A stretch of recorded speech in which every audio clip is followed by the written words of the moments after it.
Ivy Slater, and you're listening to Her Success Story Podcast, a show where gutsy businesswomen share their success journey.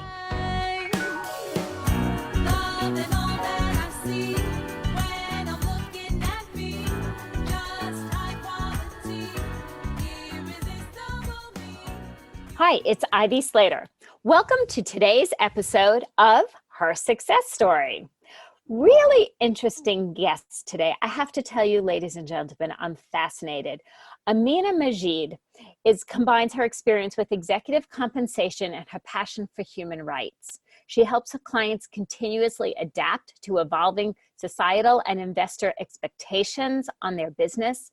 As business cases for integrating ESG into corporate governance, operations, and supply chains continue to grow, Amina blends legal, practical, which, by the way, I love her practical tips, and human perspectives for companies that want to understand and integrate the human rights as a business priority.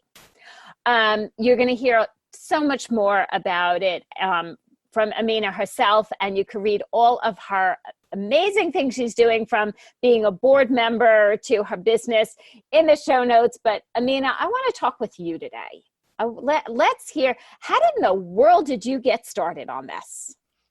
You know, why did it become of interest to you? Where did it come from? Well, first of all, thank you for having me, Ivy. It's a pleasure to be here. And I think for me, it's been a bit of a journey, because I started with I'm a lawyer over at Seyfarth Shaw. It's a very traditional practice. I just came right into the law firm, and I had a nice, good associate track and became partner in a traditional employee benefits and executive compensation field. And I came upon this point, actually one of my mentors actually gave me a little piece of advice many years ago. And she said, always look to reinvent yourself. She said, every maybe 3 to 5 years. She said, probably 5 years. And I didn't totally appreciate that advice until a few years later, when one of my partners from London came in town, and he said, you know, I think I'm involved in this organization, Stop the Traffic, that focuses on sort of addressing modern slavery. I think you might be interested in it. And I thought, let me think about that. And that conversation happened at a time where I was a little restless in my practice. I was probably 16, 17 years into my practice. And I was curious, and I thought, well, let me think about it. And I thought about it, and it also happened at a time where I was starting to learn about companies being involved with impact, like making social impact companies, for example, whether it's bridging profit and purpose, if you will. Right. So I started to hear about impact investing. I started to hear about benefit corporations. Then I hear about from my partner, and I thought, well, this is really interesting. I wonder if something's here. I go, there's this common thread through all of it, which is an alignment of values and profit, I should say. And on the modern slavery front, when I was starting to learn about that, I was also starting to learn about a lot of legislation coming on the books, mostly at the international level. So I want to clear that. So we're looking at modern slavery coming on the books. We're looking internationally, globally. This is Correct. Not just about the United States. No, not at all. Okay. Not at all. Because modern slavery, it is a global crime. Of course, it's a humanitarian crisis. It's a very profitable crime as well, because I think latest estimates, it's a number that's been there for a while, but it's about $150 billion industry. You could think about it that way. Okay, so, you know, we service an enormous amount of our listeners, our business people, and when we look at $150 billion industry, is massive. It's huge. I have to tell you, Amina, you left me speechless on that one. I had no idea the numbers, and I like my numbers, and I have no idea. Yes, it's mind-boggling. I mean, there's a few numbers on the scale. So if you touch on scale, we're looking at least 40.3 million people around the globe that are trapped in some condition of modern slavery. Also, we can call it human trafficking in the United States, but the term modern slavery is more of a global term that covers a lot of different forms of human trafficking. Most of those women, of course, most of the people affected, of course, are women and children, though they're disproportionately affected, but really anyone can be affected. And in the US, another good term is fact, is we import approximately $144 billion of products into the US that may be connected with forced labor. And that's your clothes and your fish and your electronics. And that's why I started to learn about it from that advocacy line through my partner. But when I started to understand the business connection, which is that our supply chains of companies that are pretty opaque can actually be touched upon with forced labor. There's forced labor is pretty deep in our supply chains. And what the laws are doing right now that are coming onto the books, whether it's the UK has a law, California has a law, Australia, and there's many other countries that are considering them, and they're bringing business into the conversation. And they're bringing them into the conversation because they're telling businesses to identify where modern slavery is happening in their supply chains, what they're doing to remediate it, and what they're going to do to prevent it. And that's how it's become this business issue. So how this humanitarian crisis has now become sort of a business issue. So when looking at it from an attorney's or a lawyer hat, right? We put our legal hat on, and that's your day job, and you're working with businesses, and you're now have your project, and you become more and more interested, and you more and more educated, which clearly is an important fact. Where do we see the cross section of the education to how do we start making how do we educate the businesses? Where's the opportunity to change and grow as a society? I think there's the main part I would say with companies right now, because in the US we don't have a law like we do in the UK or Australia, but for the US what's a little different is that I think it's coming up in that ESG context, so the environmental, social, and governance world, where companies are saying, we know we can be a better company if we look at our ESG factors. And on the social side is right at the top is, where does forced labor fit in there? And there's a lot of ESG teams right now at companies that are looking at it, maybe not from like an altruistic side, they're kind of looking at it more from a rating side, because there are companies out there, the investor community and some third parties that are starting to look at companies and rate them on human rights.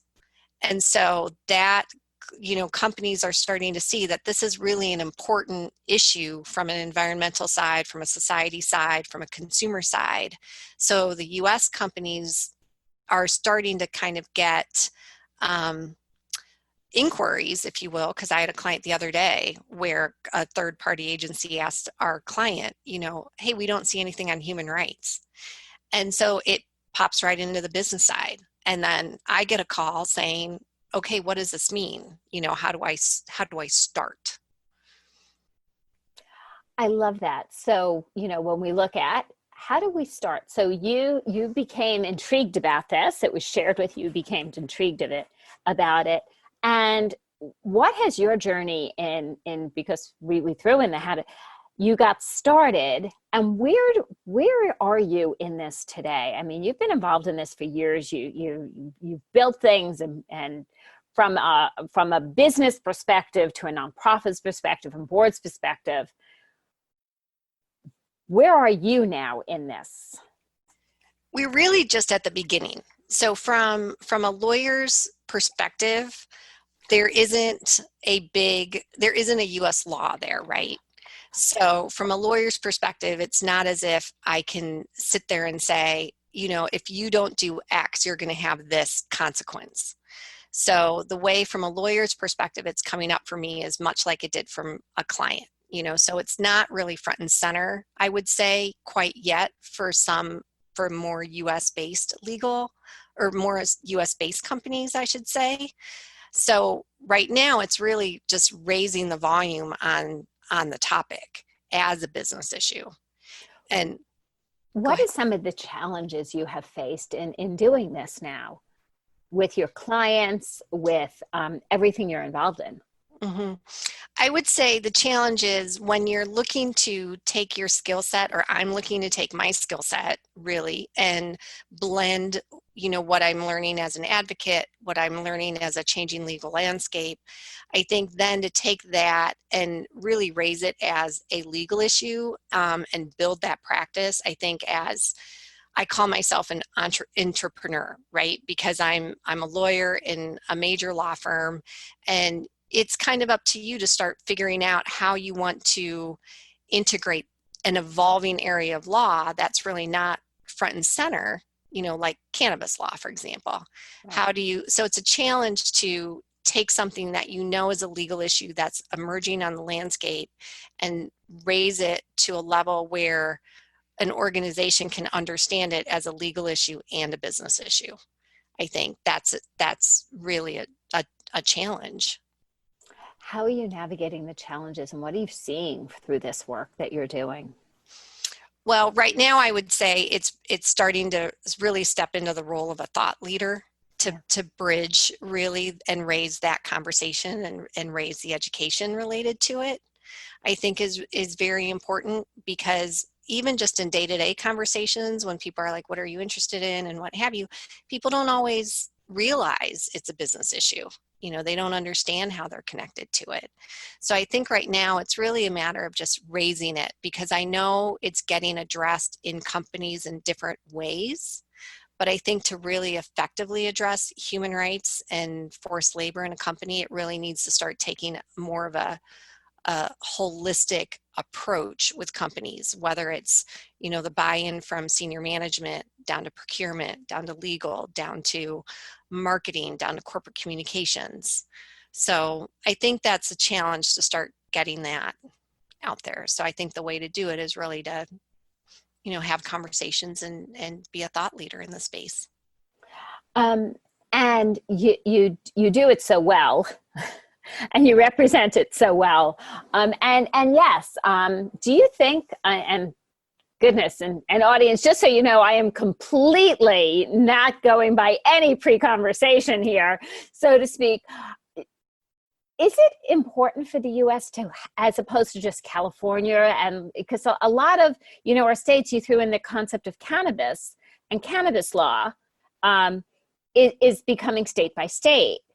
Is this something that it would, obviously would be great to pull a nation behind it? Is there a probability or a possibility of that happening for the United States? Or is this something that you could see happening in the future?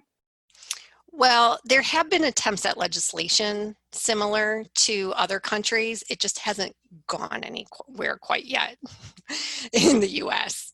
But there's different aspects to it. So I think right now in the U.S. there's actually a lot of federal campaigns and partnerships with businesses to start addressing human trafficking in the U.S. from the labor side. So there's actually quite a lot of activity. I would just say from the legislative standpoint, we're not there yet. I hope we would be there, but we're not there yet in the same way that the UK or Australia is.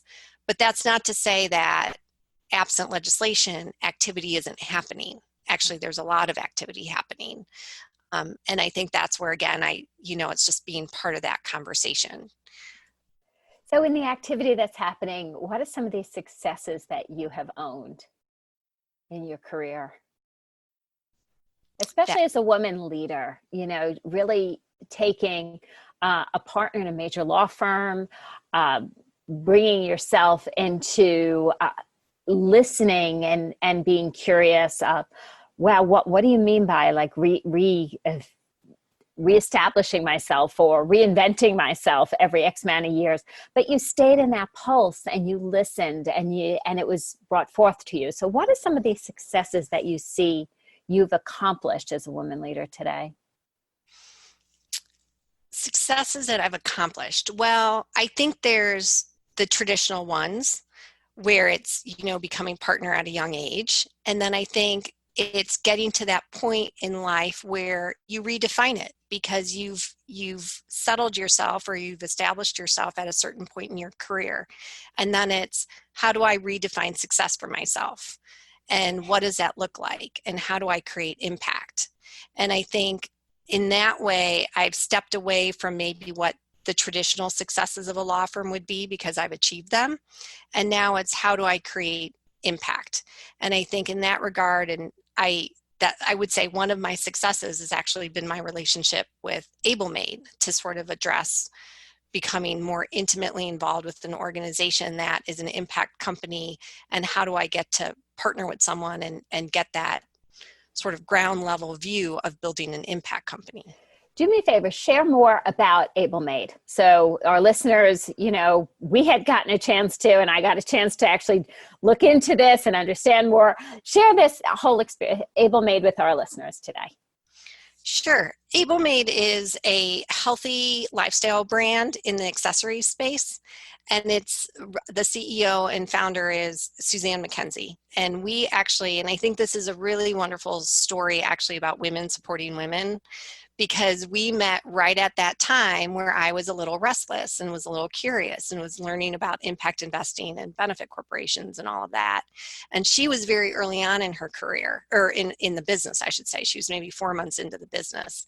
And so we met, and we met actually at an angel investing conference, and I heard about her business, and we went out to dinner for like 3 hours. And we just ended up growing this wonderful friendship and business partnership. I serve both as outside counsel to her as well as a board member of the company. And we're at the stage where, it's like I said, it's an impact focused company. So we look at the environmental issues, we look at human rights issues. We are at a stage where we have this very symbiotic relationship and supporting each other and learning from each other, because she's got the creative side, I've got this analytical side, and we watch the issues out there. We watch the issues about supply chain and ESG, and we think about the fact that right now, where do we source our materials for the socks? Well, we can't get it in the US. We don't have a good quality raw material of yarn for socks. So we need to look outside. Well, where do we look outside? So our procurement team looks at Spain and some other locations where we can sort of do our best and do our part to know that we're starting to look at these issues. We manufacture domestically so that we know that labor in the US is being used, and at least there's, we've got a legal system that protects those labor rights. So to be able to take all of that knowledge and watch what's happening around, and then work with someone and have that opportunity to be part of growing an impact company and being mindful about how we scale, I would say is quite a success. What has surprised you? Because it has to be like a laundry list here. We learn so much every day we show up. We do. I always joke that very little surprises me, actually. I mean, very, very little surprises me. But if I look back at my career, what I think is interesting to me is that when I was going through the traditional ranks and kind of coming up through my associate years and my partner years, I noticed all my mentors were male. And I think that it was just one, it's who you connect with and who you share your values with. But then as I sort of keep my practice, and I'm diversifying my practice, and I'm diversifying what I'm involved in, and you're looking at how do I step out of the box? How do I really elevate myself? How do I really elevate my impact? I've found the support is really from women. And I think it's an interesting take. That I don't know if that's a surprise as much as it's an observation I've had over the last couple of years. And I think it's a beautiful thing to share out there, that there are amazing amounts of great male mentorship. Agreed. So much to learn, and so dedicated to helping young people, men and women, raise themselves and be the leaders of tomorrow. But it's interesting, and it's interesting, and I see this myself when it comes to support, women rallying around women. And I'll always say, you reach this age, and I don't know if you find this to be true or not, but as women, we're young, sometimes there's a little bit of cattiness, a little bit of jealousy, a little bit of like, I want what you have kind of thing. And then you reach this age, and whatever age that is, where all of a sudden it's like, girl, I got your back. Let's do this. And everybody, and that there's a cohesive shift in womanhood. I completely agree, actually. And I've really appreciated it the last few years as I've been on this sort of second part of life, if you will. I did a women's leadership conference called B Corp Edition a few years ago.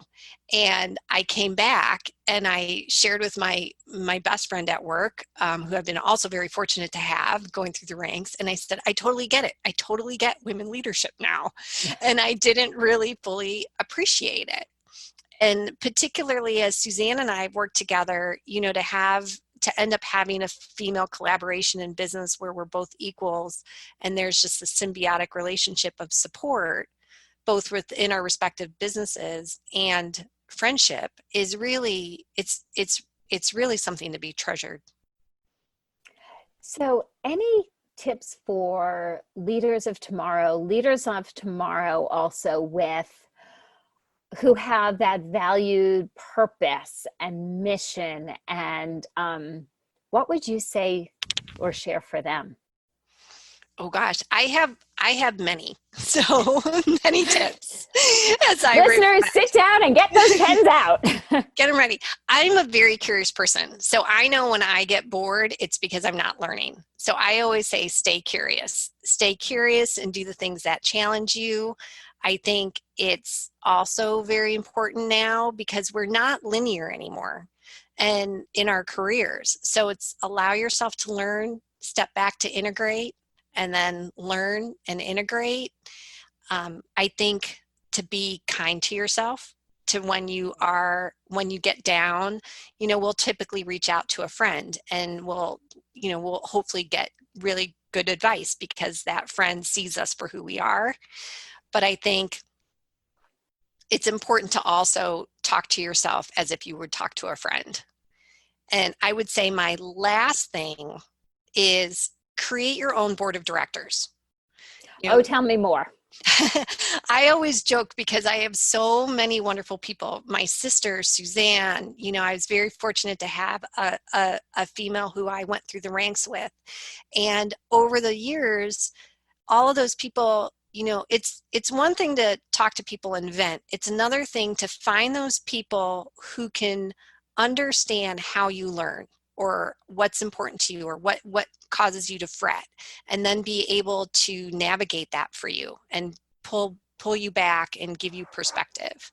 And so I always say, create your own board of directors, because then they can nudge you in a way that works for you to challenge yourself and continue to grow.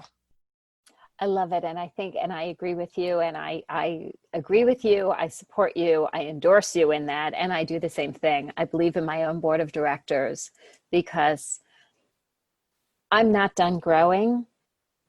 And I know the more that I commit myself to my own growth for tomorrow, the bigger the impact I can continue to make as a human being and as a woman.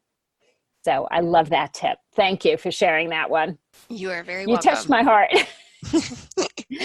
Amina, how can our listeners know more about you or follow you, check you out? I'm on LinkedIn and Twitter as well. So fabulous. And listeners, everything is in the show notes. Amina's entire bio, as well as how you can connect to her, follow her, see what she's putting out there, and learn how we could make a difference about modern slavery, human trafficking, and what we can do today that will affect our tomorrows of the world. So thank you for joining me. Thank you for having me. And listeners, remember to Subscribe to Success Story. Her Success Story. We come into your inbox every Monday morning with a new, fresh episode with fabulous content and information. Also, please leave us a note. What were your biggest takeaways of today's episode? So we know what's impacting you and how we can all, as a community, make a bigger impact in the world. Thanks again. See you next time.